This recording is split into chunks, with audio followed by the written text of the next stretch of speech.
संत रामपाल जी महाराज एक ऐसे महान संत जिन्होंने अपनी सतभक्ति, तत्व ज्ञान, करुणा और सेवा के बल पर समाज में नई मिसाल कायम की है। संत रामपाल जी महाराज की अगुवाई में उनके सभी सतलोक आश्रमों से समाज कल्याण के अद्भुत कार्यों ने समाज को सुनहरे भविष्य की एक नई उम्मीद दिखाई है। संत रामपाल जी महाराज से नाम दीक्षा लेने के बाद लाखों लोगों की लाइलाज बीमारियां जैसे कैंसर, एड्स आदि ठीक हुई।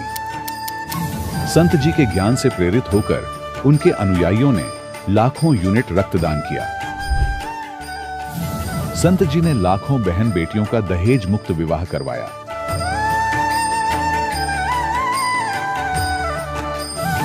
संत जी ने लाखों लोगों का नशा छुड़वाया, करोड़ों उजड़े परिवार बसे।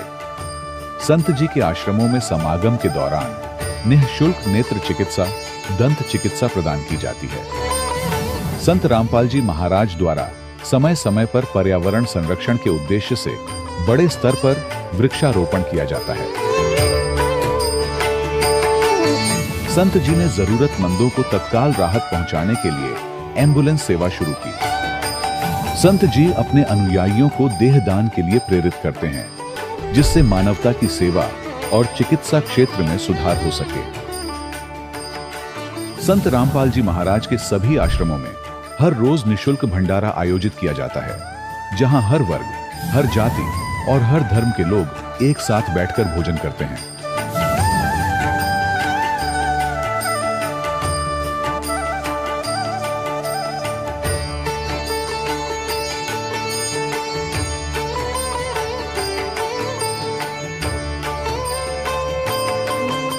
संत रामपाल जी महाराज की अन्नपूर्णा मुहिम ने गरीब और बेसहारा लोगों के जीवन में एक नई ऊर्जा और उम्मीद को जन्म दिया है। घर घर खाद्य सामग्री और जरूरी मदद पहुंचाकर संत रामपाल जी महाराज ने लोगों को दुख और मजबूरी से लड़ने की ताकत प्रदान की है।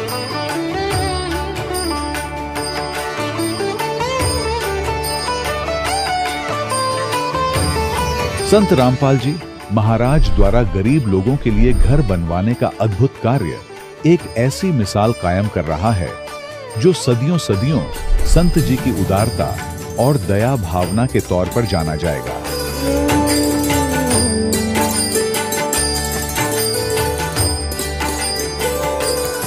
संत रामपाल जी महाराज के आश्रम में हजारों बुजुर्गों को सम्मान और प्यार के साथ जीवन जीने का अवसर मिलता है। उनके खाने, रहने और स्वास्थ्य की पूरी जिम्मेदारी संत रामपाल जी महाराज उठाते हैं। अनाथ बच्चों के लिए संत रामपाल जी महाराज के सभी आश्रम किसी वरदान से कम नहीं। यहाँ उन्हें शिक्षा, संस्कार और भविष्य के लिए बेहतर अवसर प्रदान किए जाते हैं। चाहे बाढ़ हो, भूकंप या महामारी, संत रामपाल जी महाराज और उनके अनुयायी हमेशा ही जरूरतमंदों के लिए सबसे आगे खड़े रहते हैं। कोविड महामारी के दौरान संत रामपाल जी महाराज के आश्रमों से करोड़ों लोगों के लिए भोजन, दवाइयां और जीवन रक्षक सामग्रियां उपलब्ध कराई गई। चाहे गरीब की मदद हो या किसी शोषित और पीड़ित वर्ग के हक और सम्मान की लड़ाई, संत रामपाल जी महाराज ने हमेशा ही उनकी दबी आवाज को सरकारों तक पहुंचाया है और उन्हें उचित न्याय दिलवाने में अहम भूमिका अदा की है। समाज में आध्यात्मिक और सामाजिक मूल्यों के प्रति जागरूकता लाने में संत रामपाल जी महाराज हर कदम पर मानवता के सच्चे सेवक साबित हुए हैं। संत रामपाल जी महाराज का जीवन हमें सिखाता है कि सच्ची सेवा वही है जो निस्वार्थ भाव से की जाए। आइए हम भी इस महान सेवा के कार्य में इस महान संत से जुड़ें और संत रामपाल जी महाराज से नाम दीक्षा लेकर अपने जीवन को धन्य बनाएं।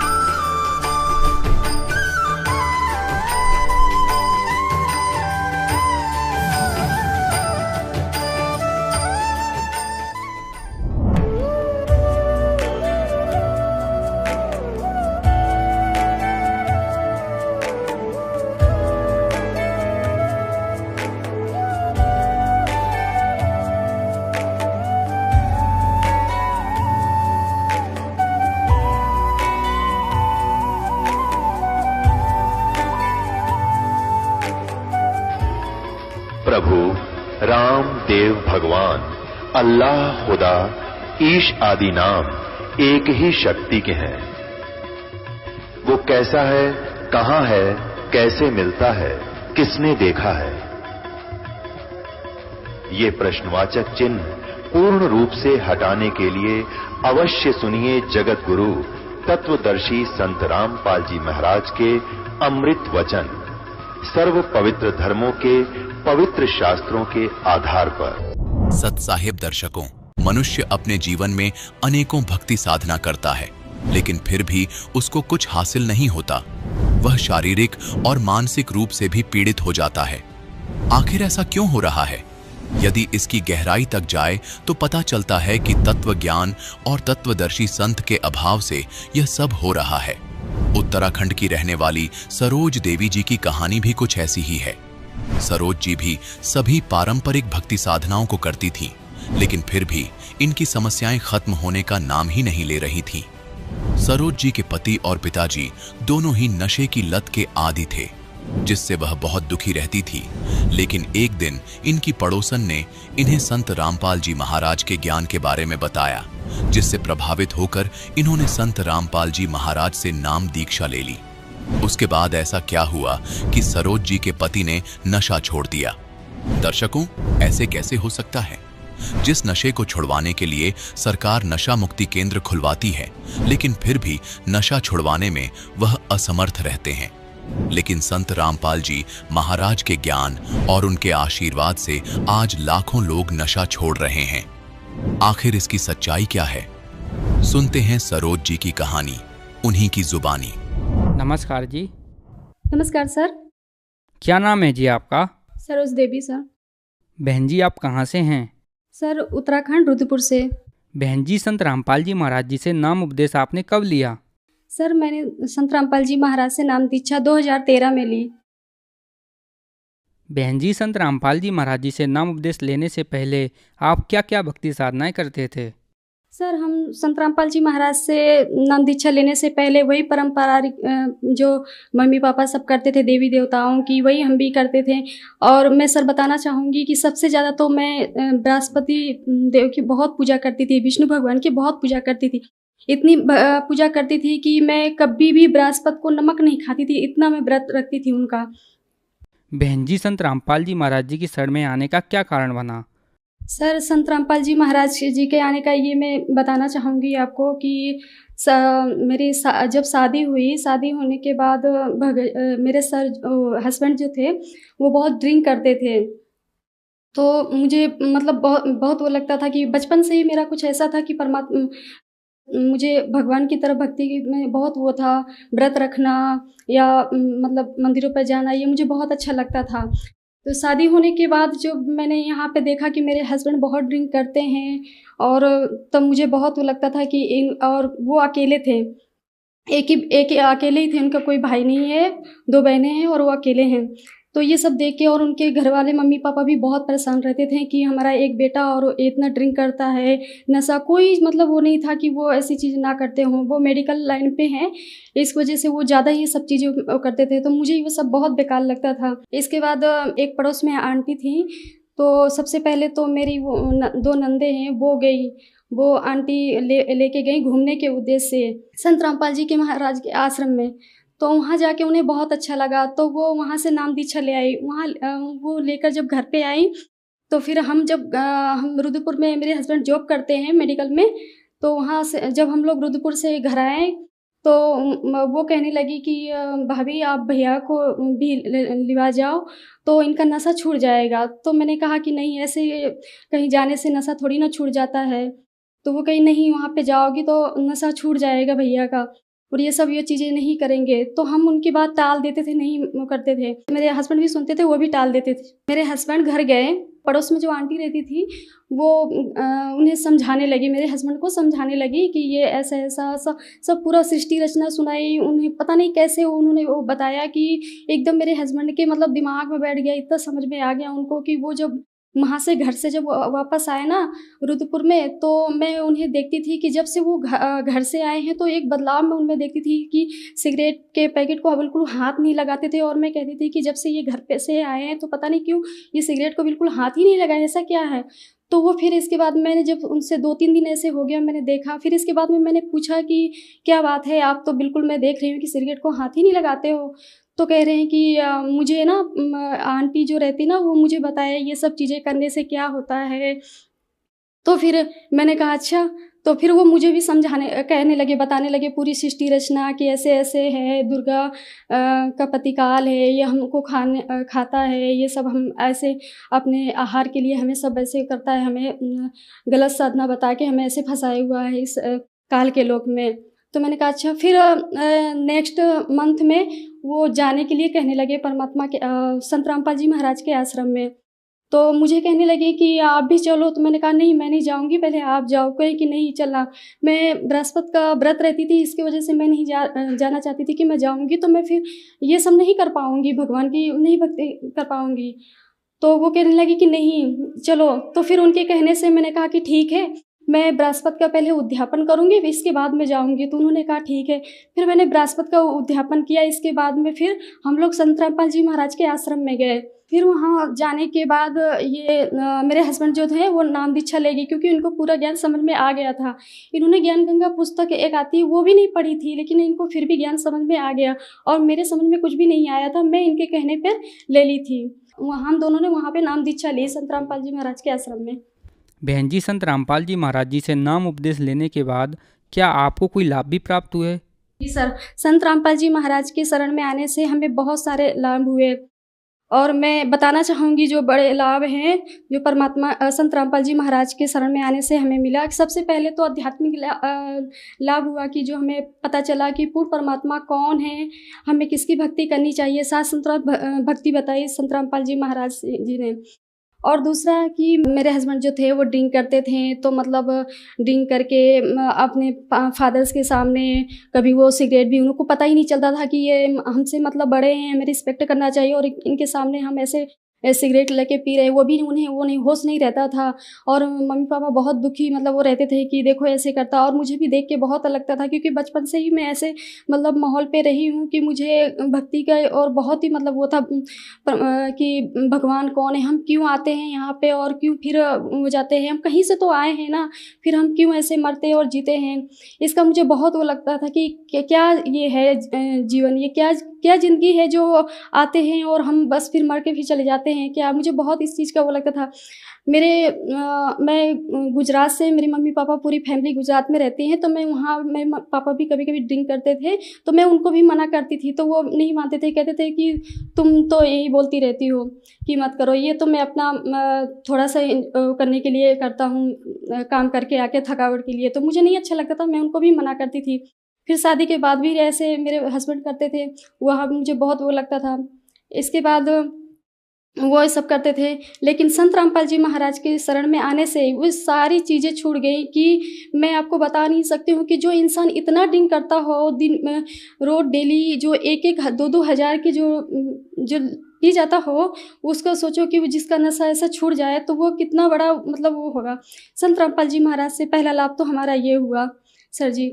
दूसरा लाभ मैं आपको बताना चाहूँगी कि मेरे 1-1.5 महीना की प्रेगनेंसी थी, तो हमने डॉक्टर को दिखाया, तो डॉक्टर ने कहा नहीं ये नहीं है और ऐसे ही है। तो हमने इस भी सोच दिया कि चलो नहीं है, ऐसे ही है। फिर इसके बाद मुझे हल्का हल्का पेट में दर्द होता था, पेन होता था, तो हमने फिर मतलब हमें मतलब डाउट था कि लग रहा है कि है, डॉक्टर ने तो मना कर दिया है।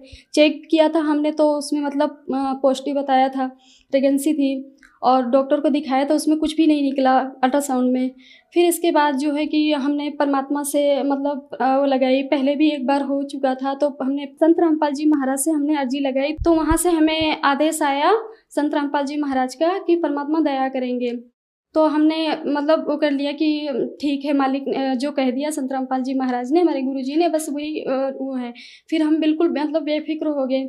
इसके बाद 15 दिन के बाद मेरी जो ट्यूब मतलब वो थी जिसमें बच्चा था, वो एकदम मतलब फट गया। दिन का समय था और 10 साढ़े 10 बज रहे थे। इतना जो मतलब पेट में दर्द हुआ, अचानक से मतलब उल्टियाँ हुई और मैं सीधा बाथरूम में गई और इतना चक्कर आया कि अगर किसी और को चक्कर आता ना तो वो घूम के गिर जाता, लेकिन नहीं, मैं संत रामपाल जी महाराज के दिए हुए मंत्र का जाप करती रही। और मैं मतलब वहाँ से मतलब ऐसा होने के बाद में मैं अपने वो घर पे काम करने लगी। मैं पोछा झाड़ू जो भी वो रेगुलर काम होता है वो मैं करने लगी। इसके बाद में मेरे हस्बैंड आए, वो बोले ये सब छोड़ो और हॉस्पिटल चलना है दिखाने के लिए। तो मैंने कहा क्यों नहीं, मैं ठीक हूँ, मैं तो अपने घर का काम कर रही थी, मुझे कुछ था ही नहीं। संत रामपाल जी महाराज के इतने मतलब मंत्रों में शक्ति है कि मतलब कुछ भी मुझे वो नहीं हो, थोड़ी सी हल्की हल्की वीकनेस महसूस हो रही थी। मैं हॉस्पिटल गई दिखाने के लिए, तो वहाँ पे मतलब चेकअप हुआ। वहाँ पे देखा कि मतलब जो ट्यूब थी वो फट गई थी। इसके बाद मतलब ब्लड भी कम हो गया था। तो डॉक्टर ने कहा कि इतना मतलब वो करने के बाद ये इतना मतलब सही से हैं, काम भी करते रही, उनको तो कुछ भी ऐसा नहीं लग रहा है। लेकिन संत रामपाल जी महाराज की दया से मुझे कुछ भी मतलब ऐसा महसूस नहीं हो रहा था कि मतलब ट्यूब फटी है। मैं बिल्कुल वैसे ही काम करती थी जैसे रोज करती हूँ, बस हल्की सी वीकनेस हो रही थी और चक्कर सा हल्का सा आ रहा था। फिर डॉक्टरों ने ऑपरेशन के लिए कहा, तो मेरे हस्बैंड ने फिर मतलब एडमिट कर दिया और मेरा ऑपरेशन हुआ। ऑपरेशन के दौरान में जो मतलब होता है, तो मैं संत रामपाल जी महाराज के दिए का सतनाम करती रही। और इसके बाद में ऑपरेशन मेरा हुआ और मैं आज आपके सामने हूँ, बिल्कुल स्वस्थ हूँ। सर, जब हॉस्पिटल में गए मेरे हस्बैंड लिवा के, तो वहाँ पे मतलब डॉक्टर ने जब देखा तो कहा कि नहीं, ये तो हो ही नहीं सकता कि मतलब इतना ट्यूब फटने के बाद और ये मतलब बिल्कुल ऐसे मतलब वो दिखाई दे रहे, स्वस्थ दिखाई दे रही हैं, ऐसा तो हो ही नहीं सकता है। लेकिन संत रामपाल जी महाराज के मंत्रों में इतनी शक्ति है कि मुझे बिल्कुल भी महसूस नहीं हो रहा था कि मेरी ट्यूब फटी है। और सर, मेरे कैल्शियम की कमी से हाथ पैरों में बहुत दर्द होता रहता था कि हमेशा मेरे घुटनों में इतना दर्द होता था कि मैं सीढ़ियाँ नहीं चढ़ पाती थी। लेकिन संत रामपाल जी महाराज से मेरे वो भी ठीक है। अब मैं सब घर का पूरा काम करती हूँ, सीढ़ियाँ भी चढ़ती हूँ। और एक बार मेरे हस्बैंड को जो इतना पेट में दर्द हो गया था कि डॉक्टरों को जब दिखाया तो डॉक्टरों ने कहा कि पहले तो दिखाया तो कुछ रिपोर्ट में कुछ भी नहीं निकला, फिर सीटी स्कैन कराई, फिर उसमें निकला कि सीने में पस बन गया है। फिर वहाँ ऑपरेशन के लिए कह दिया। तो हम मतलब बहुत घबरा गए थे, घर वाले भी सब बहुत वो हो गए थे। तो संत रामपाल जी महाराज से फिर हमने प्रार्थना लगवाई। वहाँ से मालिक का आदेश हुआ कि परमात्मा दया करेंगे। फिर मेरे हस्बैंड का ऑपरेशन हुआ, फिर उनको आईसीयू में शिफ्ट कर दिया। और मैं बहुत ही मतलब दुखी थी कि परमात्मा, आज मेरे हस्बैंड आईसीयू में हैं, तो मालिक का एक शब्द मुझे ध्यान आ रहा था कि जो संत रामपाल जी महाराज के शरण में है ना, उनके बच्चों को कुछ भी नहीं मतलब हो सकता। उनकी भी संत रामपाल जी महाराज के शरण में आने के बाद उन्हें बच्चों को कुछ भी नहीं हो सकता। फिर मेरे हस्बैंड जो थे वो आईसीयू में शिफ्ट के सुबह उनको निकाला गया, वो ठीक थे। फिर इसके बाद में 15 दिन के बाद उनको हॉस्पिटल से वहाँ से डिस्चार्ज किया गया। फिर वो तुरंत संत रामपाल जी महाराज जी से आश्रम गए। वहाँ से संत रामपाल जी महाराज से गुरुजी से आशीर्वाद लिया। इसके बाद वो पूरी तरह स्वस्थ हैं। आज तक उन्हें कोई भी एक दवाई नहीं खाई। बहन जी, जैसा कि आपने बताया कि संत रामपाल जी महाराज जी की शरण में आने के बाद आपको बहुत सारे लाभ प्राप्त हुए, तो जो दर्शक आज आपको टीवी पर देख रहे हैं, खास करके माताएं बहनें, उनके लिए आप क्या संदेश देना चाहेंगे? सर, मैं उनके लिए ये कहना चाहूँगी कि देखो, आजकल की बहुत ही न्यू पीढ़ियाँ हैं जो नशे से बहुत परेशान हैं, उनसे मैं खास करके उन बहनों से मैं हाथ जोड़ के प्रार्थना करना चाहती हूँ कि जिनके भी पति नशा करते हैं वो संत रामपाल जी महाराज जी की शरण में आए और उनका ज्ञान समझे और उनसे नाम दीक्षा लेके अपना जीवन सफल बनाए। बहन जी, संत रामपाल जी महाराज जी से कैसे जुड़ सकते हैं? सर, संत रामपाल जी महाराज से नाम दीक्षा लेने के लिए बहुत ही आसान आज तो कर दिया है परमात्मा ने कि टीवी में चैनल आता है और चैनल में नीचे पट्टी आती है, उन पे कांटेक्ट नंबर लिखे होते हैं। उन नंबरों से आप संपर्क करके आप नाम दीक्षा ले सकते हैं और अपना जीवन सफल बना सकते हैं। धन्यवाद जी। नमस्कार सर। दर्शकों, अभी आपने सुने संत रामपाल जी महाराज से दीक्षा प्राप्त करके सुखी हुए भक्त के अनुभव। अब देखिए जगत गुरु तत्वदर्शी संत रामपाल जी महाराज के मंगल प्रवचन। सुमन करता हुआ, इसका उच्चारण करके श्रवण करता हुआ, यह प्रयाति तजन देव जो शरीर छोड़कर जाता है, यानी अंतिम सांस तक श्रवण करता, स याति परमाम गति, वह परम गति को प्राप्त होता है। कौन सी परम गति? जो ओम के जाप से मिलने वाली है। वो क्या? ब्रह्मलोक। अभी आपने देवी भागवत में पढ़ा था कि देवी कह रही है हिमालय राजा को कि गीता प्रेस गोरखपुर से प्रकाशित श्री देवी भागवत सचित्र मोटा टाइप, जिसके 562 और 63 पृष्ठ पर देवी खुद स्पष्ट कर रही है हिमालय राजा को कि और सब बात, सब पूजाएं त्याग दो, ब्रह्म का जाप करो, उसका एक ओम मंत्र है, वो ब्रह्मलोक में रहता है, उसको पा जाओगे। तो ओम के जाप से ब्रह्मलोक प्राप्ति है। गीता अध्याय नंबर 8 के श्लोक नंबर 16 में लिखा है कि ब्रह्मलोक पर्यंत सब पुनरावृत्ति में, वहां गए प्राणी भी जन्म मृत्यु में आते। ये देखिएगा, ये वही श्रीमद् भगवत गीता इसके 8वें अध्याय के अब 16वें श्लोक में क्या कहा है कि हे अर्जुन, ब्रह्मलोक पर्यंत सब लोग पुनरावृत्ति में, पुनरावृत्ति का इन्होंने यहां विश्लेषण भी किया है, अर्थात जिनको प्राप्त होकर पीछे संसार में आना पड़े ऐसे। तो इसे सिद्ध हो गया कि इससे भी परम गति नहीं हुई, क्योंकि जन्म मृत्यु है तब तक ये जीव सुखी नहीं हो सकता। और गीता अध्याय नंबर 15 के श्लोक नंबर 4 में कहा है कि तत्वदर्शी संत और तत्व ज्ञान की प्राप्ति के उपरांत परमेश्वर के उस परम पद की खोज करनी चाहिए, जहां जाने के बाद साधक फिर लौटकर कभी संसार में नहीं आते। तो अब जो प्रसंग चल रहा है, अब यहां तो जैसे प्रसंग चल रहा है कि हम इन श्री विष्णु जी, श्री शिव जी की पूजा करते थे इष्ट रूप में, और भगवान 600 वर्ष पहले परमात्मा आए थे। कबीर जी वो कहा करते थे, 3 देव की जो करते भक्ति, उनकी कदे ना होवे मुक्ति।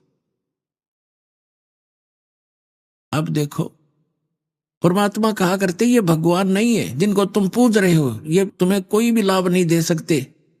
अब यही प्रमाण आपको श्री शिव पुराण से करते हैं कि विष्णु और ब्रह्मा ये भगवान नहीं है, मालिक नहीं है, जिनको हम पूजा करते थे। ये देखिएगा श्री शिव महापुराण हिंदी टीका सहित भाग 1, ये कहां से प्रकाशित है? ये है श्री शिव महापुराण विद्या अवरिधि पंडित ज्वाला प्रसाद जी मिश्र कृत हिंदी टीका सहित। ये सारा देख लो। खेमरा श्री कृष्णदास प्रकाशन बंबई 4, अब इसको मुंबई बोलते हैं। इसको आप ले चलते हैं विद्वेश्वर संहिता के 11 पृष्ठ पे। ये देखिएगा पृष्ठ नंबर 11, शिव महापुराण पृष्ठ नंबर 11, विद्वेश्वर संहिता भाग 1 अध्याय 6 में नंदीकेश्वर बोले, हे योगेंद्र, आगे एक समय विष्णु भगवान शेष शैया पर अपने गरुड़ आदि पार्षदों से संयुक्त लक्ष्मी सहित शयन करते थे, विश्राम कर रहे थे। उस समय ब्रह्म ज्ञानियों में श्रेष्ठ ब्रह्मा जी अपनी इच्छा से वहां आए। सब प्रकार से सुंदर सेज पर शयन करते हुए कमल लोचन भगवान विष्णु से पूछने लगे, तुम कौन हो जो मुझे देखकर अभिमानी पुरुष के समान शयन करते हो? वत्स, बेटा उठो, देखो मैं तुम्हारा स्वामी आया हूं। ब्रह्मा जी बोले विष्णु जी को, मैं तुम्हारा मालिक आया हूं। आए हुए गुरु को देखकर जो अभिमान करता है, उस द्रोही मूड का प्रायश्चित होना उचित है। यह सुनकर विष्णु जी के अंतर में तो क्रोध हुआ, लेकिन ऊपर से दिखाया नहीं, बाहर से शांत रहे और बोले, वत्स बेटा, तुम्हारा मंगल हो, बैठो, इस आसन पर विराजो। इस समय तुम्हारा नेत्र कुटिल और मुख वक्र क्यों है, यानी टेढ़ा मुंह क्यों कर रहा है, आंखें टेढ़ी क्यों कर रखी है क्रोध में? ब्रह्मा जी बोले, वत्स विष्णु, हे बेटा विष्णु, तुमको समय के प्रभाव से अभिमान है। हे पुत्र, मैं तुम्हारा रक्षक और जगत का पितामह हूं। विष्णु जी बोले, यह तो सब जगत मुझ में स्थित है, तुम चोर के समान किस प्रकार अपना कहते हो? तुम मेरी नाभि कमल से उत्पन्न हुए हो, इससे मेरे पुत्र हो, मुझे पुत्र कहना व्यर्था है। नंदिकेश्वर बोले, इस प्रकार ब्रह्मा विष्णु दोनों ही रजोगुण से मुक्त होकर विवाद करने लगे। मैं श्रेष्ठ हूं, मैं स्वामी हूं, ऐसा कहकर एक दूसरे को मारने की इच्छा से युद्ध करने में उत्सुक हुए। तब संपूर्ण देवता विमान में बैठकर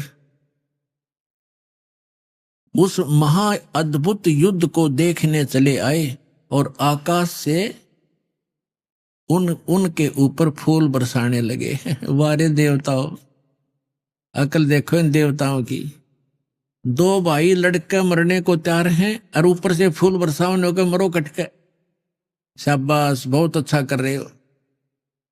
यह परमात्मा कहते हैं, दास गरीब या चूक धरोधर ऊपर से लेकर नीचे तक बिजली पड़ रही है। अरे देवता कमावे और उन युद्ध मरते न देखें, उन्होंने तो नीचे आकर हाथ जोड़ना चाहिए था, उनके बीच में खड़ा हो जाना चाहिए था। ये भगवान लड़ा नहीं करते। आप हमारे पूज्य होकर भी लड़ रहे हो तो हमारे ऊपर क्या असर पड़ेगा? और ये नौके ऊपर तो फूल बरसावे, मरो लड़के। ये हमारे देवता है। तेरा गजब।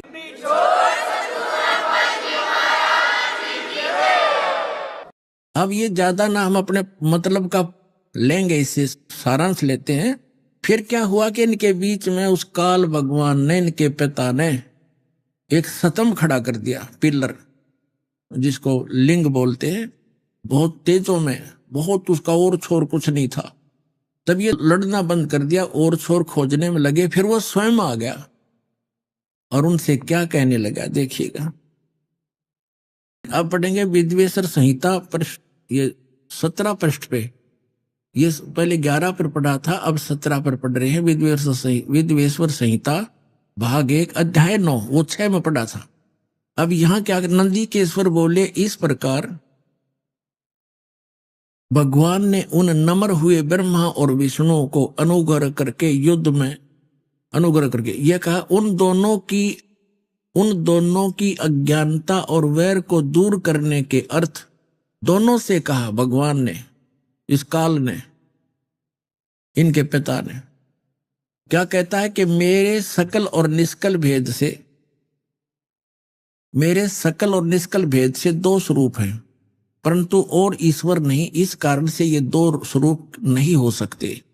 पहला सतम रूप, यानी पहले तो पिलर खड़ा कर दिया और बाद में पीछे मूर्तिमान रूप धारण किया और शिव रूप में आके खड़ा हो गया, धारण किया। इससे ब्रह्म रूप निष्कल है, पिलर न तो ये ब्रह्म रूप का है, और ईश्वर रूप सगुण है, शिव रूप में आके खड़ा हो गया। ये मेरे ये दोनों रूप सिद्ध हैं, दूसरे किसी के नहीं हो सकते। इस कारण तुम दोनों को अथवा दूसरों को, ब्रह्मा और विष्णु को कह रहे हैं, ईश्वरत्व की प्राप्ति नहीं हो सकती। तुम दोनों ने अज्ञान से अपने को ईश माना, अपने को भगवान मान लिया। ये बड़ा ही अद्भुत हुआ। इसके दूर करने को ही मैं रण स्थान में आया। अब तुम दोनों अपना अभिमान त्याग कर मुझ ईश्वर में अपनी बुद्धि लगाओ। मेरे प्रसाद से लोक में सब अर्थ प्रकाश करते हैं। यहां क्या कहता, मैं ही ब्रह्म हूं, मैं ही परब्रह्म हूं और मेरा ही अकल रूप है। ब्रह्म होने से मैं ईश्वर हूं, अनुग्रह आदि का ही मेरा कर्तव्य है। ये हमने जो लेना है वो यही लेना था। आगे देखिए, अब हम आगे 18 पृष्ठ में, वो 17 पृष्ठ था। अब हम अध्याय 10 पढ़ेंगे, विद्वेश्वर संहिता भाग 1 का। ये 10वां 9वां यहां समाप्त हो जाता है, ये 10वां प्रारंभ होता है। यहां आ गया नीचे, हे पुत्रो, ब्रह्मा और विष्णु को कहता है, वो शिव इनका पिता जो शिव रूप में खड़ा है। हे पुत्रो, यह कृत आपने तब से प्राप्त किया है जो सृष्टि की उत्पत्ति और पालन कहता है, सो मैंने प्रसन्न होकर तुम्हें दिया है। इसी प्रकार दूसरे दो कृत रुद्र और महेश को ये 4 सिद्ध करने थे दास ने, और 5वां ये बोल रहा है, हे पुत्रो, ये तो ब्रह्मा और विष्णु के विषय में कह दिया कि जो सृष्टि की उत्पत्ति और पालन ये मैंने तुमको दिए हैं। इसी प्रकार दूसरे 2 कृत्य रुद्र और महेश को प्रदान किए हैं, परंतु अनुग्रह कृत्य कोई भी पाने को समर्थ नहीं है। इससे ये क्या सिद्ध हुआ? इससे ये सिद्ध हो गया कि विष्णु और ब्रह्मा, रुद्र और शंकर इनसे अलग है जो शिव पुराण का ज्ञान दे रहा है, और ये कह रहा है ब्रह्मा और विष्णु का कि तुम ईश नहीं हो, और उसी कैटेगरी के ये रुद्र और महेश्वर बताया इसने, तुम भगवान नहीं हो। इससे सिद्ध है कि हम जिसकी पूजा किया करते विष्णु और शंकर की, ये भगवान नहीं थे। और ये हमारे धर्मगुरु आचार्य शंकराचार्य और जितने मंडलेश्वरीय महर्षि को वहां थे न कख भी पता नहीं था इन हमारे सदग्रंथों का, इनके अंदर कैसा निर्णायक ज्ञान है। तो अब एक और शंका का समाधान करते हैं। इसी शिव पुराण के अंदर जो खेमराज श्री कृष्ण दास मुंबई के प्रकाशन में है, उसमें क्या है, उसमें ये स्पष्ट किया है कि जैसे ये क्या कहता है कि मेरा एक ओंकार मंत्र है, और जैसे हमारे ये धर्मगुरु क्या बताया करते हैं, इस अनुवाद जो किया है ना गीता प्रेस गोरखपुर से प्रकाशित में शिव पुराण में, उसमें उन्होंने गलती कर रखी है। जैसे उसमें वैसे मूल पाठ में तो स्पष्ट है कि इन 5 अवयवों से युक्त होकर ये एक संघात बन गया और इसका एक अक्षर बन गया। उन्होंने उन 5 का अलग से अपनी सोच डाल रखी है उसमें अनुवाद में कि ओम नमः शिवाय, ओम नमः शिवाय ये बन गया 5 अक्षरों का। नहीं, ऐसा इसमें कोई प्रावधान नहीं है, ये झूठ है, बस इतना ही काफी। अब ये प्रसंग स्पष्ट हुआ कि जिनकी हम पूजा किया करते थे, ये ब्रह्मा विष्णु और शंकर, ये भगवान नहीं है, ये ईश नहीं है। स्पष्ट कर दिया, हमारे सदग्रंथों ने ही स्पष्ट कर दिया। अब हम जिस प्रसंग पर आज आगे बढ़ेंगे, अब हम उसको निर्णय करते हैं कि रजगुण ब्रह्मा है, सतगुण विष्णु, तमगुण शिव जी। अब देखिएगा, ये है श्रीमद देवी भागवत यानी देवी पुराण, श्री खेमराज श्री कृष्ण दास प्रकाशन मुंबई से प्रकाशित है। अथ देवी भागवतम सभाष्टिकम समात्यम, खेमराज श्री कृष्ण दास प्रकाशन बंबई 4 से प्रकाशित है। यहां पर तीसरा स्कंद प्रारंभ होता है। अत श्री मद देवी भागवते भाषा टीका युक्ते तृतीय स्कंद है प्रारंभते। अब तीसरा स्कंद प्रारंभ होता है। हम इसके हम आपको 11 पृष्ठ पे ले चलते हैं। ये 11 पृष्ठ पे 5वां अध्याय, इसमें यहां हम पढ़ेंगे 5वें अध्याय का 8वां श्लोक। हे मात्र, ये 7वां समाप्त हुआ। हे माता, यदि हमारे ऊपर सदा आप दया युक्त हो तो हमको तमोगुण में किस प्रकार प्रदान किया? शंकर भगवान बोल रहे हैं। ब्रह्मा रजोगुण और हरि सतगुण युक्त किए, किस प्रकार किए? अब यहां संस्कृत भी पढ़ेंगे हम। ये संस्कृत है, ये हिंदी यहां पर हमने पढ़ी है। ये 8वां श्लोक है। यदि दा धर्मना न सदा अंबिके कथम अहम हित से, किस प्रकार मैं बना दिया हे अंबिके, हे माता, तमोगुण और कमल जय, कमल से उत्पन्न होने वाले ब्रह्मा को रजोगुण संभव, रजोगुण क्यों बना दिया? और सुवित क्यों सतोगुण हरि, और विष्णु जी को आपने सतोगुण किस प्रकार बनाया, क्यों बनाया? अब देखो, इस बात से ये हमारे ये देवता भी परिचित हैं कि जो हम कर रहे हैं ये अच्छा नहीं हो रहा। इसलिए तो ये कह रहे हैं कि यदि आप हम पर दया युक्त हो तो हमारे को ऐसा क्यों बना दिया? ब्रह्मा से निकल रहे वो उसकी तरंगों से सब प्राणी प्रभावित होते हैं और सृष्टि उत्पत्ति करते हैं, बच्चे पैदा करते हैं, और विष्णु जी से निकल रही तरंगों से एक दूसरे में ममता में फंसे पड़े हैं, और मेरे से फिर एकदम संहार होता है। ये ऐसा क्यों हो रहा है? यदि आप हम पर दयालु हो, हमें ऐसे गुणों वाले क्यों बना दिया? मुझे तमोगुण क्यों बना दिया? और शंकर जी को सतोगुण क्यों बढ़ाया। इति सिद्धम रजगुण ब्रह्मा सतगुण विष्णु तमगुण शिव जी। एक तो आपको शिव पुराण में बता दिया, ब्रह्मा विष्णु महेश इन तीनों देवताओं में गुण है, और वो शंकर इनसे न्यारा है, वो गुणातीत माना गया। और अब आपको सिद्ध करते हैं मार्कंडेय पुराण गीता प्रेस गुरुपुर से प्रकाशित के 123 पृष्ठ पर देखिएगा।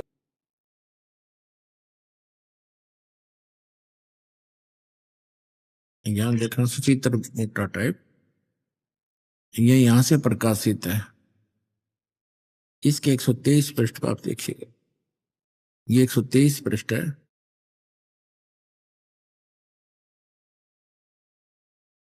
अब यहां मार्कंडेय जी का वर्णन चल रहा है। मार्कंडेय जी बोल रहे हैं, मुने यहां आ जाते हैं। इस प्रकार स्वयंभू परमात्मा की 3 अवस्थाएं हैं, रजोगुण प्रधान ब्रह्मा, तमोगुण प्रधान रुद्र और सतगुण प्रधान विश्वपालक विष्णु हैं। और यही 3 देवता हैं और यही 3 गुण हैं। ब्रह्मा विष्णु महेश कहो या रजगुण सतगुण तमगुण कहो, इति सिद्धम।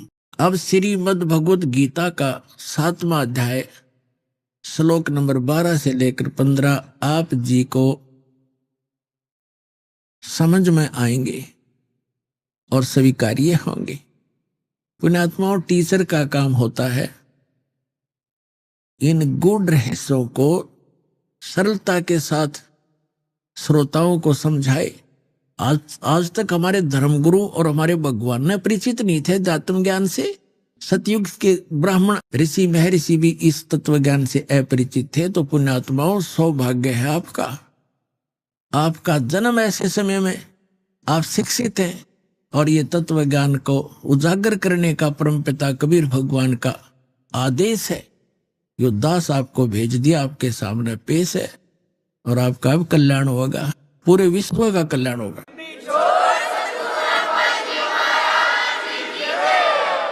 अब इति सिद्धम रजगुण ब्रह्मा सतगुण विष्णु तमगुण शिव जी। और अब देखिएगा श्रीमद् भगवद गीता, जयदाल गोयत का इसके अनुवादक है। 7वें अध्याय का हम वही 12 से लेकर 15 पढ़ेंगे। ये देखिएगा। अब ये बहुत आसानी से हमारे समझ में होगा और स्वीकार्य होगा। अब इसमें क्या कहा है, और भी जो सतगुण से उत्पन्न होने वाले भाव हैं और जो रजोगुण से तथा तमोगुण से होने वाले भाव हैं, उन सबको मुझसे ही होने वाले हैं ऐसा जान, परंतु वास्तव में उनमें मैं और वे मुझ में नहीं हैं। अब ये कौन है? रजगुण ब्रह्मा सतगुण विष्णु तमगुण शिव जी से अन्य है जो गीता ज्ञान दे रहा है। अब आगे ये क्या कहता है देखिएगा 13वें श्लोक में, 7वें अध्याय श्रीमद् भगवद गीता का। गुणों के कार्य रूप सात्विक राजस और तामस, इन तीनों प्रकार के भाव से ये सारा संसार प्राणी समुदाय मोहित हो रहा है। इन तीनों गुणों से परे ब्रह्मा विष्णु महेश से अलग जो युग काल है, ब्रह्म है, मुझ अविनाशी को नहीं जानते।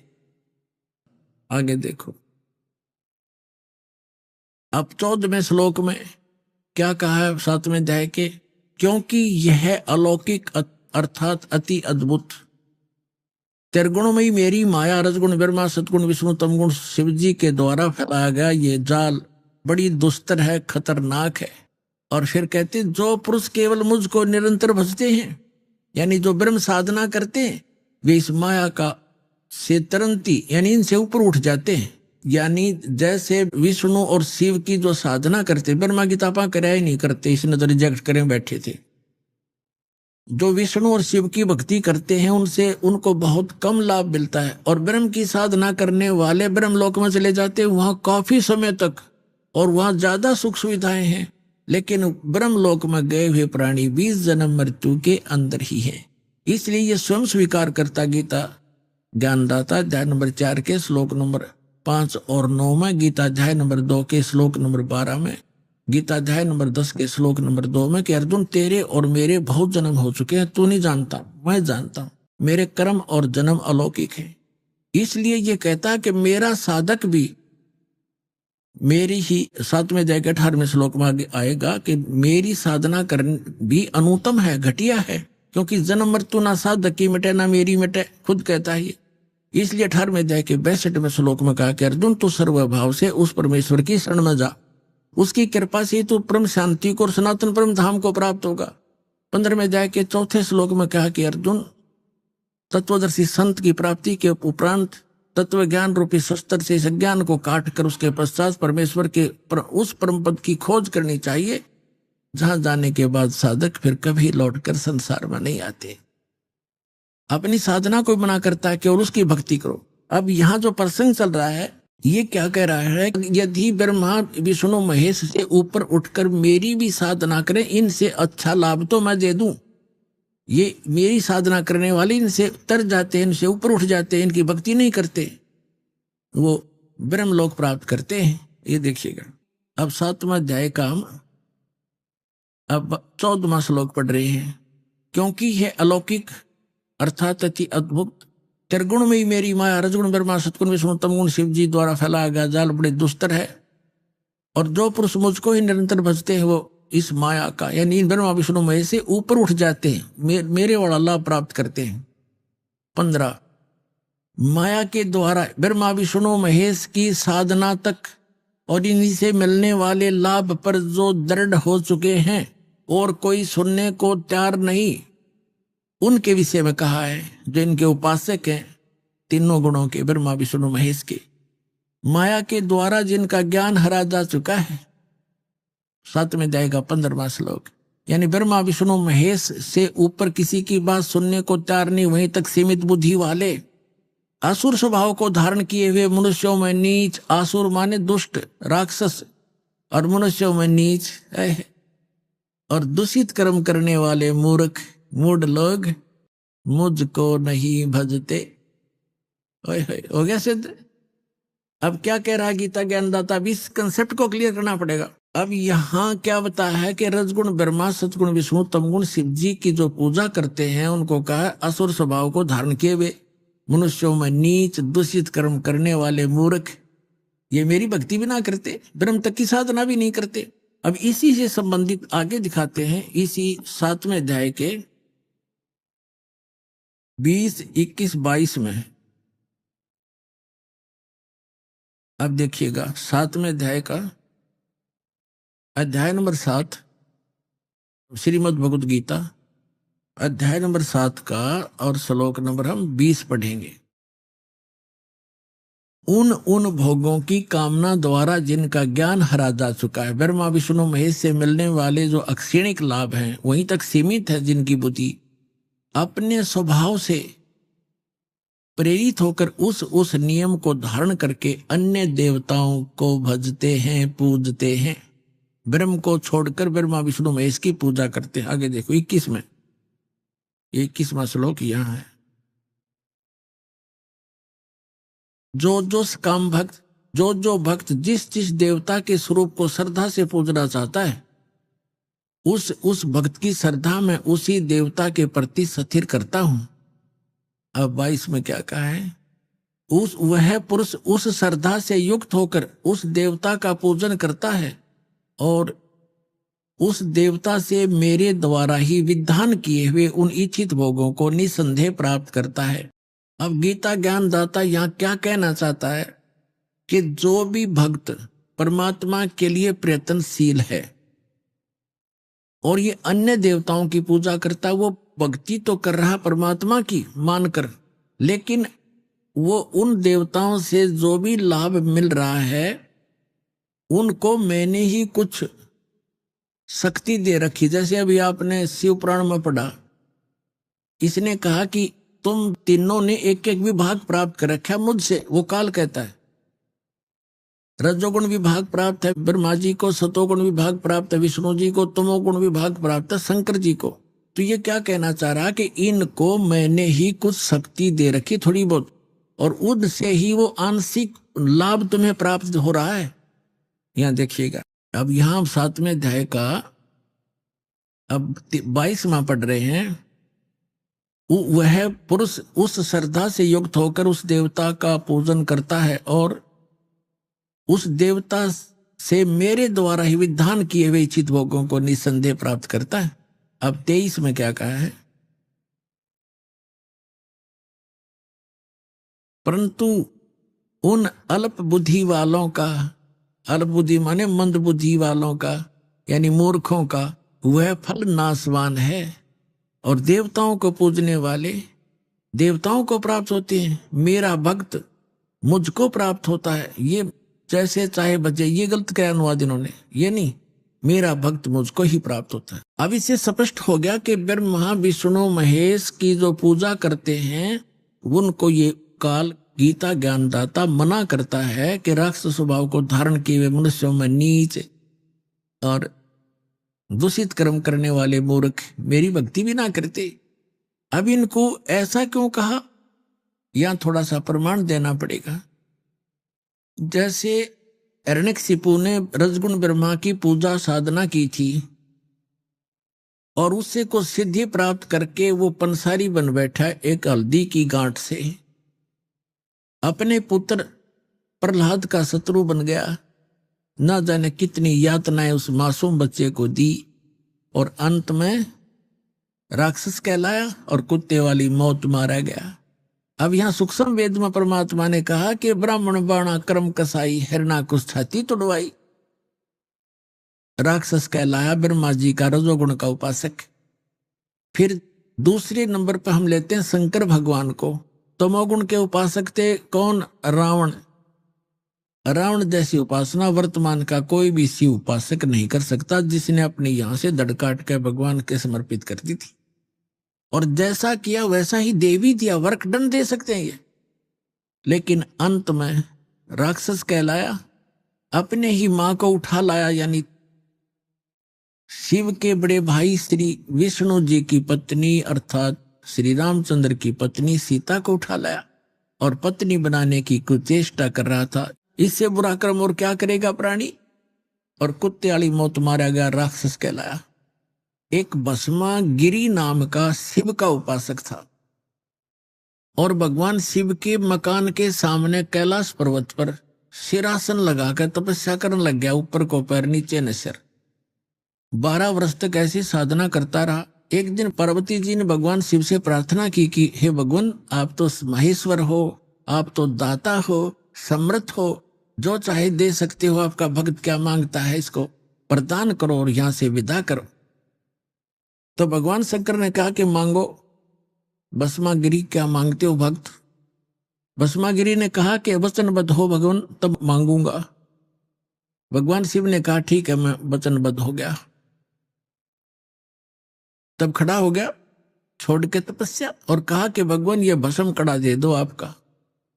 जो भगवान शिव ने अपने हाथ में भस्म कड़ा डाल रखा था, उसमें एक शक्ति थी कि जिसके भी सिर पे करके ऐसे और उसको कह दे भस्म, वो उसको जला देता था, राख बना देता था। और इस बात का ज्ञान था भस्मागिरी को। तो भगवान शिव ने वचनबद्ध हो चुके थे, निकाल के वो कड़ा भस्मागिरी को दे दिया। ज्यों ही वो भस्म कंडा हाथ में आया, उसी समय तेवर बदल गया। वो शिव का पुजारी, तमोगुण का उपासक, और कहा शिव जी होले होशियार, अब तुझे मारूंगा, पार्वती को अपनी पत्नी बनाऊंगा। और चला ऐसे करके भगवान शिव भाग लिए। अपने आत्माओं, हम इन नकली गुरुओं के भकाए हुए, भ्रमित किए हुए ये माना करते थे भगवान शिव कालज्जय हैं, मृत्युंजय हैं, ये अविनाशी हैं, अंतर्यामी हैं। ये तो कोई सा भी ना पाए, ना अंतर्यामी थे भगवान शिव और ना ये अविनाशी थे। अविनाशी होते डर के क्यों भागते, वहां खड़े हो जाते, आ भाई कर बसम, और भाग लिए। और अंतर्यामी होते तो ये पता होता ये दुष्ट क्या दुर्भावना लिए साधना कर रहा है, वो अंतर्यामी भी नहीं है। आपको पता ही है कि फिर भगवान ने स्वयं आकर पार्वती रूप बनाया, विष्णु जी ने नहीं। वो एक ही मालिक है जो सबके दुखों को दूर करता है, लेकिन बाद में विष्णु रूप बना लिया। शिव जी को यकीन ना हुआ हो इस बात का, पार्वती रूप बनाकर भस्मागिरी को मारा, भस्मा असुर कहलाया। फिर उसके बाद वो राक्षस। अभी आपने सुने संत रामपाल जी महाराज के मंगल प्रवचन। आइए अब सुनते हैं संत रामपाल जी महाराज से नाम दीक्षा लेकर सतभक्ति करके अद्भुत लाभ प्राप्त करने वाले अनुयायी के विचार। दर्शकों, जब मनुष्य अपने जीवन में सच्चे सुख और शांति की तलाश में हर संभव भक्ति साधना करता है, अनेकों देवी देवताओं की पूजा करता है और अलग अलग धर्म गुरुओं की शरण में भी जाता है, लेकिन फिर भी जब उसके परिवार पर लाइलाज बीमारियां और परेशानियां टूट पड़ती हैं, तो ऐसे में उस इंसान का विश्वास डगमगाना स्वाभाविक हो जाता है। दर्शकों, कुछ ऐसी ही कहानी थी हरियाणा की रहने वाली रितिका जी की। रितिका जी ने छोटी सी उम्र से ही सुख की चाह में सभी देवी देवताओं की भक्ति साधनाएं अपनाई, लेकिन इन्हें ना तो शारीरिक सुख प्राप्त हुआ और ना ही मानसिक शांति। लेकिन दर्शकों, आज रितिका जी का कहना है कि इनके जीवन में एक ऐसा मोड़ आया जब इन्होंने संत रामपाल जी महाराज से नाम दीक्षा ली, और यही पल इनके जीवन का सबसे बड़ा टर्निंग पॉइंट बन गया। इसी ने इनके अंधकारमय जीवन को पूर्ण रूप से प्रकाशमय बना दिया। दर्शकों, आज रितिका जी इस बात को बहुत ही विश्वास के साथ कह रही हैं कि जब से मैंने संत रामपाल जी महाराज की शरण ग्रहण की है और उनके द्वारा दी गई आदि सनातनी भक्ति को अपनाया है, तब से मेरा ही नहीं बल्कि मेरे पूरे परिवार का जीवन पूर्ण रूप से बदल चुका है। आज मैं और मेरा परिवार न केवल शारीरिक रूप से स्वस्थ हैं, बल्कि हमें आत्मिक शांति की भी सच्ची अनुभूति हो रही है। दर्शकों, आखिर रितिका जी ऐसा क्यों कह रही हैं? आखिर संत रामपाल जी महाराज ने इन्हें ऐसी कौन सी दिव्य जड़ी बूटी दे दी जिससे इनकी और इनके परिवार के सदस्यों की परेशानियां और बीमारियां छूमंतर हो गईं? आखिर इसके पीछे की सच्चाई क्या है? आइए सुनते हैं रितिका जी की कहानी, उन्हीं की जुबानी। नमस्कार जी। सत साहिब जी। क्या नाम है आपका? रितिका दासी। रितिका जी, आप कहाँ के रहने वाले हैं? मैं हरियाणा गुड़गांव से। रितिका जी, संत रामपाल जी महाराज से नाम दीक्षा आपने कब ली? जी, संत रामपाल जी महाराज जी से मैंने 2016 में नाम ली थी। रितिका जी, आप क्या करते हैं? मैं स्टडी करती हूँ 12th क्लास। तो रितिका जी, आपने बताया कि आप 2016 में ही संत रामपाल जी महाराज से जुड़ गए थे और आज अभी आप 12th क्लास में हैं। आपकी क्या उम्र है? मेरी 18 है। तो इतनी छोटी सी उम्र में ही आप संत रामपाल जी महाराज से कैसे जुड़ गए? जी, संत रामपाल जी महाराज जी से शरण में हम इसलिए जुड़े क्योंकि कुछ समय पहले हमें बहुत ज़्यादा दुख थे। वो दुख हमें, जैसे कि हम जब हिंदू धर्म में होने के नाते हम जो देवी देवताओं की जो भक्ति साधना करते थे, उससे जितना करते थे हमें उतना ही हमें हानि होती थी। पता नहीं क्यों हानि होती थी, कभी लाभ ही नहीं होता था। और जैसे कि मेरी मदर है, वो जो पूरे देवियों के जो 9 व्रत होते हैं, जितने भी होते हैं, वो सारे करती थी। मतलब मेरी मम्मा कह ही नहीं सकते कि वो मतलब करती नहीं थी, एक भी व्रत नहीं छोड़ती थी, भूखे प्यासे रहती थी।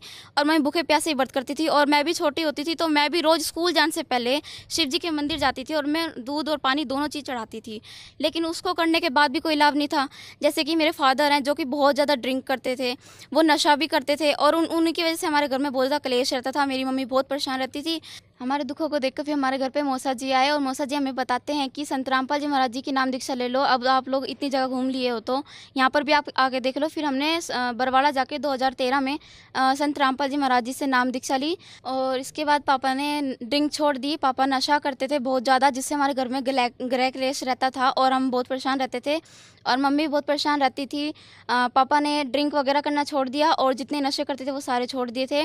और इसके बाद जो हमारी आर्थिक तंगी थी वो थोड़ी सी ख़राब थी और संत रामपाल जी महाराज जी की शरण में आने के बाद आर्थिक तंगी भी हमारी बिल्कुल ठीक हो गई थी। फिर उसके बाद 2014 में हमने संत रामपाल जी महाराज जी का नाम छोड़ दिया क्योंकि हम अपने पुराने दुखों को भूल चुके थे और हमें सुख इतने हो गए थे कि हम दुखों को नहीं देख पा रहे थे। और मेरे पिताजी बिल्कुल ठीक हो गए थे, पापा ने नशा छोड़ दिया था, हमारे घर में बिल्कुल सब कुछ सेट हो गया था, ठीक हो गया था। 2014 में फिर हमने नाम छोड़ दिया।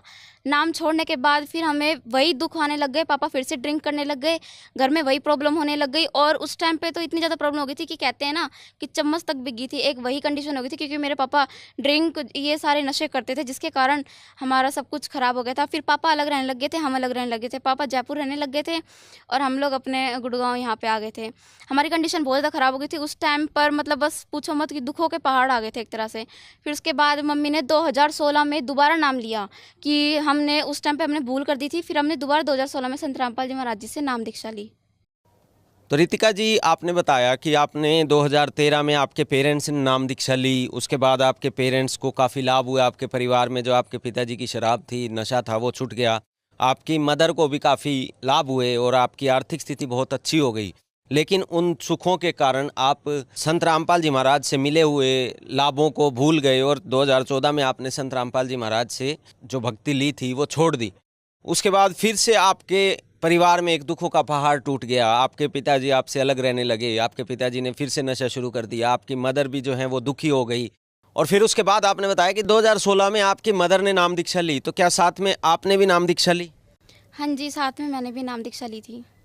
तो जैसे 2016 में आपकी मदर ने नाम दीक्षा संत रामपाल जी महाराज से ले ली, उसके बाद क्या फिर दोबारा से कोई लाभ आपको प्राप्त हुए? हाँ जी, 2016 में नाम लेने के बाद हमें लाभ हुए। भगवान ने हमें बहुत लाभ दिए। संत रामपाल जी महाराज जी ने 2016 में संत रामपाल जी महाराज जी से नाम दीक्षा लेने के बाद हमने प्रार्थना की कि मेरे पापा वापस घर ही आ जाएं, क्योंकि मेरे पापा ने ड्रिंक वगैरह करते थे, तो पापा हमसे अलग जयपुर रहते थे। और हमने संत रामपाल जी महाराज जी से कहा कि हमारे पिताजी हमारे पास वापस आ जाएं और हमारे साथ रहने लग जाए। और उसी टाइम कुछ ही टाइम बाद मेरे पापा हमारे घर पे आ गए और गुड़गांव हमारे साथ ही रहने लग गए। और अब बिल्कुल ड्रिंक नहीं करते हैं, बिल्कुल ठीक रहते हैं, किसी प्रकार कोई भी दिक्कत नहीं है, कोई भी हमारे भक्ति में कोई भी नहीं आने देते हैं, हमारा आगे से आगे बढ़कर हमारा सहयोग करते हैं। पहला लाभ तो मुझे ये हुआ। दूसरा लाभ ये हुआ कि नाम लेने के बाद तुरंत मेरी मम्मी के नाम लेने के बाद ही पापा ने नशा छोड़ दिया है। इसके बाद हमारी आर्थिक तंगी बिल्कुल ठीक हो गई है, घर में कोई गृह क्लेश नहीं होता है, बिल्कुल ठीक रहते हैं हम। संत रामपाल जी महाराज जी से नाम दीक्षा लेने से पहले मेरे पापा ने जो भी लोन ले रखे थे, कम से कम पापा ने 4 लोन ले रखे थे। पापा के ऊपर चक्रवृद्धि ब्याज थे, कम से कम पापा के 20-40 लाख का लोन था, जो कि पापा के ऊपर एक कर्जे में हम एक तरह से डूब ही गए थे। और संत रामपाल जी महाराज जी के शरण में आने के बाद अब हमारे सिर पर एक भी कर्जा या फिर एक भी ब्याज, किसी प्रकार का कोई भी हमारे ऊपर कर्जा नहीं है। अभी हम बिल्कुल खुशहाल जीवन जी रहे हैं। एक और लाभ मुझे ये हुआ कि मेरी आँखों में दोनों में प्रॉब्लम थी। मेरे को दोनों आँखों से दिखना बंद हो गया था, ब्लैंक हो गई थी, यानी मैं एक तरह से अंधी हो गई थी। और हमने इस प्रॉब्लम के बाद हमने गुड़गांव में centre for site special I का ही डॉक्टर है, उनको दिखाया, तो उन्होंने मेरी आई को बताया कि ब्लैंक हो चुकी है लड़की की आँख को, अब कुछ नहीं हो सकता और ये बीमारी इसको बचपन से है। क्योंकि मुझे तो कोई बचपन से बीमारी थी नहीं, संत रामपाल जी महाराज जी के शरण में आने के पहले भी और बाद में कोई बीमारी नहीं थी, लेकिन उन्होंने मेरी तरह तरह की बीमारी बता दी। इस बीमारी को इलाज नहीं मिल रहा था। फिर उसके बाद हम लोग गए दिल्ली सेंटर हॉस्पिटल। वहाँ पर मैंने डॉक्टर को दिखाया, तो डॉक्टर मेरी आई चेक की, तो वो बताते हैं कि आपकी आँखों में पानी भर गया है और आपको नहीं दिखेगा, अभी ऐसे ही रहेगा। डॉक्टर ने तो एक बार मेरे को ये कहता था कि अब तू देख ही नहीं पाएगी, अब तेरी आंख बिल्कुल ख़राब हो चुकी है, इसको कोई ठीक करने वाला है ही नहीं। लेकिन संत रामपाल जी महाराज जी से अरदास करने के बाद संत रामपाल जी महाराज जी ने जो मुझे बोला कि बेटा आप दया करेंगे, उसके कुछ ही दिनों बाद मेरी आँखों में बिल्कुल मेरी आँखें ठीक हो गई है। अब मुझे चश्मे तक की ज़रूरत नहीं पड़ती है, मुझे दोनों आँखों से बिल्कुल साफ दिखने लग गया है। तो रितिका जी, आपने बताया कि आप जब संत रामपाल जी महाराज से जुड़े उसके बाद आपके परिवार को काफ़ी लाभ हुए, आपका जो पिताजी का नशा था वो बिल्कुल दूर हो गया और आपके पिताजी आप लोगों से दूर रहते थे, वो भी आप लोगों के साथ रहने लगे। उसके अलावा आपकी आँखों की एक बार प्रॉब्लम हुई, एक तरह से आप बिल्कुल अंधे हो गए थे, लेकिन संत रामपाल जी महाराज के आशीर्वाद से वो आँखें आपको रिटर्न मिल गई, वापस मिल गई। और अनेकों कर्जों में भी आपका परिवार डूबा हुआ था, लेकिन आर्थिक तंगी जो थी वो आज आपकी बिल्कुल दूर हो चुकी है। तो संत रामपाल जी महाराज से जब इतने लाभ आपको प्राप्त हुए हैं, तो जो लाखों करोड़ों श्रद्धालु आज आपको सुन रहे हैं, आप उनको क्या संदेश देना चाहेंगे? मैं यही कहना चाहूँगी कि संत रामपाल जी महाराज जी शास्त्रों के अनुसार भक्ति बताते हैं और जिससे हमारे सारे दुखों का निवारण हो जाता है, सारे दुख दूर हो जाते हैं, तथा इसके साथ वह मोक्ष का रास्ता भी बताते हैं कि मोक्ष किस प्रकार होता है। और मैं यही कहना चाहूँगी कि जल्द से जल्द संत रामपाल जी महाराज जी के शरण में आए या उनकी लिखित पुस्तक पढ़ें, उनका सत्संग सुने और इस ज्ञान को समझ के उनकी शरण में आए और नाम दीक्षा लें। संत रामपाल जी महाराज से नाम दीक्षा कैसे ले सकते हैं? संत रामपाल जी महाराज जी के काफ़ी सारे चैनलों पे सत्संग आते हैं। आप मुझे जिस भी प्लेटफॉर्म पर देख रहे हैं वहाँ पर नंबर डिस्प्ले होगा, वह सतलोक आश्रम के नंबर है। आप उन पर कांटेक्ट करके अपने नज़दीकी नामदान सेंटर का पता कर आप वहाँ जाकर तुरंत नाम दीक्षा ले सकते हैं तथा उनकी लिखित पुस्तक आप पढ़ सकते हैं।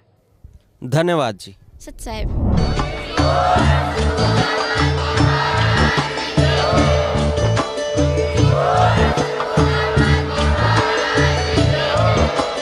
आप सुन रहे थे जगत गुरु तत्वदर्शी संत रामपाल जी महाराज जी के मंगल प्रवचन। अधिक जानकारी के लिए विजिट कीजिए हमारी वेबसाइट www.jagatgururampalji.org। संत रामपाल जी महाराज जी के शुभ आशीर्वाद से पूरे विश्व भर में 500 से भी ज्यादा नाम दीक्षा केंद्र हैं, जिन पर संत रामपाल जी महाराज जी द्वारा ऑनलाइन निशुल्क नाम दीक्षा दी जा रही है। अपने नजदीकी नाम दीक्षा केंद्र का पता करने के लिए संपर्क करें 8222880541।